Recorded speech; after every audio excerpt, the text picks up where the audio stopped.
Hello guys, welcome back to mad for movies. आज हम बात करने वाले हैं रॉन्गटन सीरीज के third part wrong turn left 4 dead के बारे में। मूवी की शुरुआत में हमें 4 कॉलेज स्टूडेंट्स को देखते हैं जो वेस्ट वर्जीनिया के जंगल में रिवर राफ्टिंग कर रहे होते हैं। उसके बाद वो चारों उसी जंगल में एक जगह कैंपिंग करते हैं, जिसके लिए ब्रेंट और ट्रे लकड़ियां लेने के लिए वहां से जाते हैं और सोफी एंड एलेक्स वहीं रह जाती हैं। तभी थोड़ी देर बाद ब्रेंट वहां वापस आता है और उसके साथ ट्रे नहीं आता, जिसे ढूंढने के लिए एलेक्स वहां से चली जाती है। तभी अब वहां ब्रेंट और सोफी अकेले होते हैं। कुछ ही देर बाद वहां सोफी पर हमला होता है, जहां एक तीर सोफी के चेस्ट के आर पार होकर ब्रेंट के हाथ में भी घुस जाता है और ये सब देखकर ब्रेंट डर कर भागता है। तभी एक तीर आकर सोफी की आंख बाहर निकाल देता है और उसी जगह सोफी मर जाती है। तभी एलेक्स भी वहां पहुंच जाती है और वो थ्री फिंगर को सोफी की आंख खाते हुए देखती है। थोड़ी ही देर में वहाँ ट्रे लकड़ियां लेकर वापस आता है। उसे देखकर थ्री फिंगर उस पर भी अटैक कर देता है। ट्रे जैसे तैसे उससे बचकर भागता है, लेकिन थ्री फिंगर उसे पकड़कर बेरहमी से मार डालता है। और दूसरी तरफ ब्रेंट अपनी जान बचाने के लिए भागते भागते थ्री फिंगर के ट्रैप में फंस जाता है, जिससे उसके 3 टुकड़े हो जाते हैं और उन चारों में से बस अब एलेक्स ही जिंदा बची होती है। अब अगले सीन में वेस्ट वर्जीनिया के जेल को दिखाया जाता है, जहाँ 3 पुलिस ऑफिसर्स को कुछ कैदियों को दूसरी जेल में ट्रांसफर करने की जिम्मेदारी दी जाती है। वो टोटल 5 कैदी थे, जिनमें से एक था शेविज, जो क्राइम ऑर्गेनाइजेशन का हेड था, और ये ट्रांसफर उसी के लिए किया जा रहा था। दरअसल ये ट्रांसफर 2 हफ्ते बाद होना था, लेकिन पुलिस को ये शक था कि शेविज के साथी उसे बचाने के लिए उनकी बस हाईजैक कर सकते हैं, इसलिए वो उसके ट्रांसफर का टाइम और रूट दोनों ही चेंज कर देते हैं। अब वो पुलिस ऑफिसर्स उन कैदियों को बस में बैठाकर वहाँ से निकल जाते हैं। बस थोड़ी देर चलने के बाद रास्ते में एक पुलिस स्टेशन पर रुकती है, जहाँ हम sheriff Calvin and deputy Ellie को देखते हैं। और अगले ही सीन में हमें थ्री टोज को दिखाया जाता है, जो थ्री फिंगर का नेफ्यू होता है, और थ्री टो वही बच्चा होता है जो रॉन्गटन पार्ट 2 में दिखाया जाता है। अभी वो उतना बड़ा नहीं हुआ होता, लेकिन फिर भी वो थ्री फिंगर के साथ मिलकर वो वहाँ ट्रैप सेटअप कर रहा होता है। लेकिन ऐसा करते हुए वो खुद ही उस ट्रैप में फंस जाता है और थ्री फिंगर उसकी उस ट्रैप से बाहर निकलने में हेल्प करता है। फिर वो दोनों अपना काम करके वहाँ से चले जाते हैं। वहीं दूसरी तरफ कैदियों की बस अब आगे के सफर के लिए वहाँ से निकल जाती है।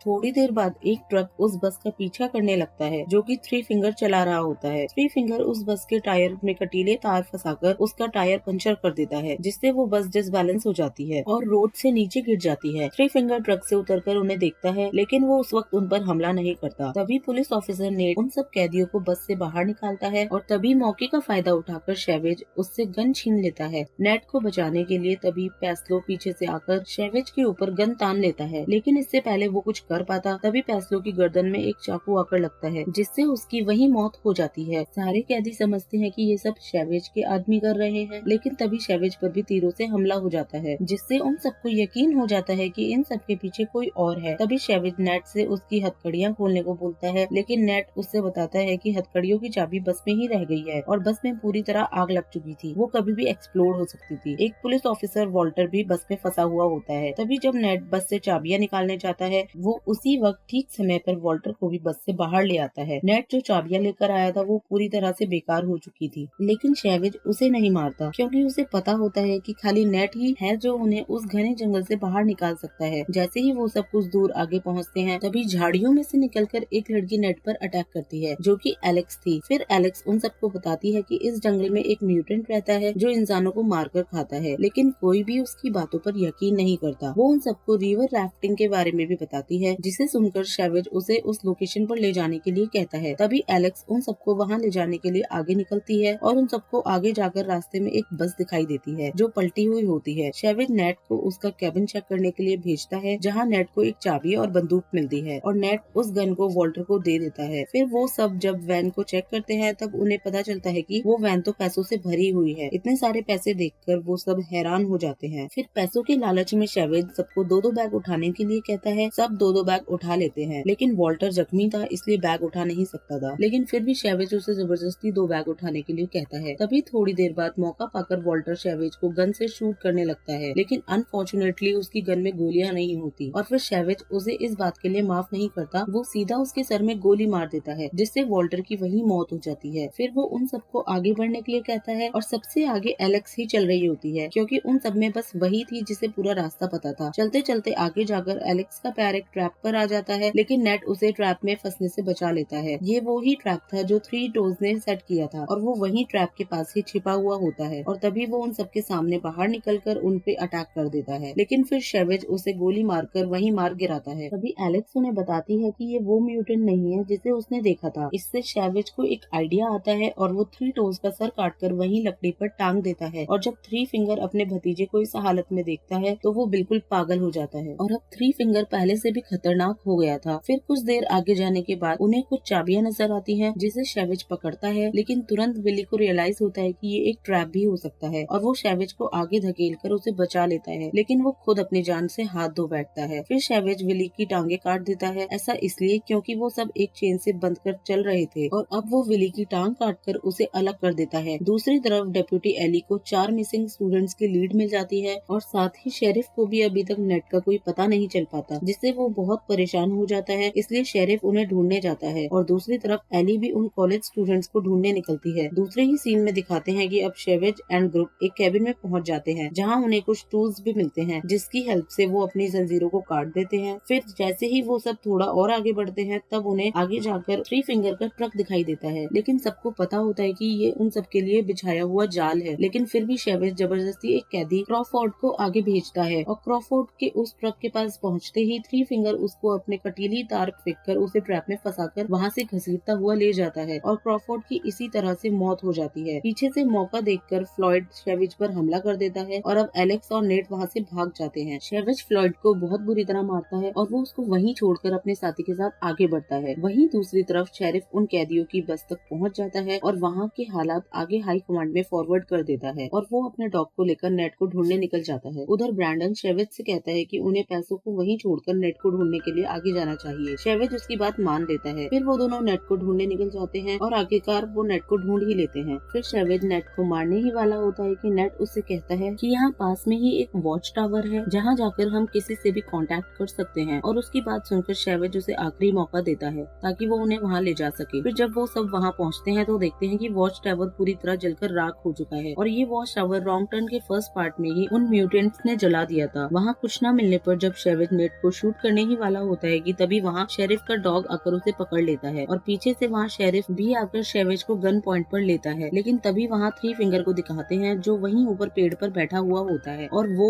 ऊपर से शेरिफ के ऊपर एक भाला फेंक देता है जो शेरिफ के मुंह में घुसकर आर पार हो जाता है और उसकी उसी वक्त मौत हो जाती है। अब एक बार फिर से शेवेज शेरिफ की गन छीनकर नेट को गन पॉइंट पर लेता है और अपना सारा पैसा वापस लेने जाता है, लेकिन उससे पहले कि फ्लॉयड वहाँ से पैसे लेकर भागने ही वाला होता है कि उसे दूर से शेवेज देख लेता है। इससे पहले शेवेज उसे रोकने आगे जाता थ्री फिंगर ही फ्लॉयड को जलाकर मार डालता है और उसके साथ साथ सारे पैसे भी जलकर राख हो जाते हैं। फिर वो सब वहाँ से भागने की कोशिश करते हैं, लेकिन फिर से थ्री फिंगर का ट्रक उनके सामने आ जाता है और इस बार शेवेज अपनी जान बचाने के लिए एलेक्स को थ्री फिंगर के सामने फेंक देता है और फिर थ्री फिंगर एलेक्स को वहाँ से लेकर चला जाता है। नेट एलेक्स को बचाने के लिए जाने लगता है कि तभी शेवेज उसे पकड़ लेता है और वो नेट को शूट करने वाला ही होता है कि ब्रेंडन शेवेज पर पीछे से वार करके उसे बेहोश कर देता है और वो दोनों उसको वहीं छोड़कर अपने अपने रास्ते पर निकल जाते हैं। फिर अगले ही सीन में थ्री फिंगर को दिखाते हैं जो एलेक्स को अपने घर में ले जाकर बांध देता है और वहीं पर हमें डेप्यूटी एली की बॉडी भी दिखाई जाती है क्योंकि थ्री फिंगर पहले ही उसे मार चुका था। फिर दूसरे ही सीन में ब्रैंडन को दिखाते हैं जो वहाँ से भाग ही रहा होता है कि तभी वहाँ शेवेज आकर उसे मारकर बेहोश कर देता है। शेवेज आगे बढ़ ही रहा होता है कि तभी उसका सामना थ्री फिंगर से होता है और यहाँ दोनों की भयंकर लड़ाई दिखाते हैं जिसमें शेवेज थ्री फिंगर को इतना मारता है कि मारते मारते वो उसकी शक्ल ही बिगाड़ देता है, लेकिन लास्ट में थ्री फिंगर ही शेवेज पर भारी पड़ जाता है। वो उसके हाथ में एक हुक घुसा देता है और थ्री फिंगर शेवेज की खोपड़ी खोलकर खाने लगता है। ये वाकई बड़ा डरावना सीन था। वहीं दूसरी तरफ नेट को शेरिफ का डॉग मिल जाता है और उसे लेकर वो एलेक्स को ढूंढने जाता है। वो एलेक्स को ढूंढकर वहाँ से भाग ही रहा होता है कि तभी वहाँ थ्री फिंगर आकर उन पर अटैक कर देता है। थ्री फिंगर नेट को मारने ही वाला होता है कि तभी एलेक्स वही लकड़ी जिस पर थ्री टोज का सर रखा था वो थ्री फिंगर के पीछे से आर पार कर देती है। फिर वो दोनों थ्री फिंगर का ट्रक लेकर वहाँ से निकलने लगते हैं, लेकिन थ्री फिंगर अभी भी मरा नहीं होता। वो उनके ट्रक के सामने आ जाता है और उनके ट्रक पर चढ़कर नेट को पकड़ लेता है, जिससे उनका ट्रक आउट ऑफ कंट्रोल हो जाता है और वो सीधा एक पेड़ से जाकर टकरा जाता है, जिससे ट्रक में आग लग जाती है। फिर इतनी ही देर में ब्रैंडन वहाँ आकर उन दोनों को ट्रक से बाहर निकाल लेता है, लेकिन थ्री फिंगर फिर से वहाँ आकर नेट पर हमला करता है, लेकिन इस बार नेट उसी का हुक पकड़कर उसके चेहरे में घुसा देता है और उसे ट्रक के ऊपर फेंक देता है। उसके बाद वो सब वहाँ से जा ही रहे होते हैं कि पीछे से ट्रक ब्लास्ट हो जाता है, जिससे थ्री फिंगर भी जल जाता जाता है और अब नेट भी ब्रैंडन को आजाद कर देता है और उसके बाद पुलिस की पूरी टीम नेट और एलेक्स को रेस्क्यू करने के लिए आ जाती है। लेकिन मूवी यहाँ खत्म नहीं होती। फिर दिखाते हैं कि कुछ दिन बाद नेट पैसों के लालच में वहाँ फिर से वापस लौट कर आता है, लेकिन पीछे से तभी उसे कोई जान से मार देता है और वो कोई और नहीं बल्कि ब्रैंडन था, जिस पर बिलीव करके नेट ने उसे रिहा कर दिया था। ब्रैंडन वहाँ से पैसे लेकर जा ही रहा होता है कि वहाँ एक और म्यूटेंट आकर उसे मार देता है, लेकिन यहाँ दिखाते नहीं है कि वो म्यूटेंट कौन है और कहानी यहीं खत्म हो जाती है। आपको ये मूवी कैसी लगी कमेंट सेक्शन में जरूर बताइएगा और इसी तरह मूवी एक्सप्लेनेशन देखने के लिए हमारे चैनल को सब्सक्राइब करें और वीडियो को लाइक एंड शेयर करना ना भूलें। Bye bye.